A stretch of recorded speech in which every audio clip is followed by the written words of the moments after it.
किसी को मार के छोड़ा, कोई इज्जत से हारा तो किसी को तोड़ के जोड़ा। हक तलफी ना इंसाफी का, जुल्मो सितम सफाकी का, सरकार की हर कम सरफी का, निजाम की इस बदमाशी का।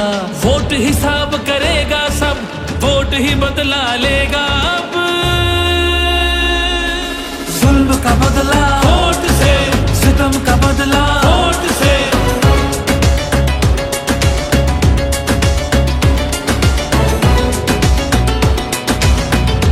हमारे पास कुछ भी नहीं और वो फायरिंग करे, फायरिंग की कोई इजाजत नहीं तुम लोगों की।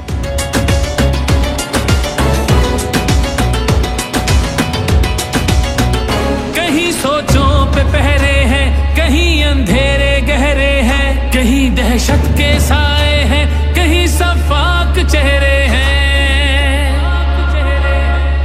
जहनों की तालाबंदी का, सोचों पे पाबंदी का, और सिसकी आहोजारी का, माफिया की अय्यारी का। वोट हिसाब करेगा सब, वोट ही बदला लेगा अब। दहशत का बदला वोट से, दहशत का बदला वोट से। अल्लाह का कानून है कि जो ताकतवर है वो हमेशा ताकतवर नहीं रहता।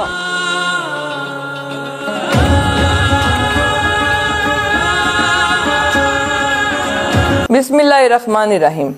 मैं रुबा उमर डार सबसे पहले अपने लीडर इमरान खान का शुक्रिया अदा करती हूँ, जिन्होंने मुझे सूबाई असम्बली PP 46 का उम्मीदवार नामजद किया। मैं कप्तान की खिलाड़ी हूँ और सियालकोट कप्तान का शहर है। बेशक हमसे हमारा निशान बल्ला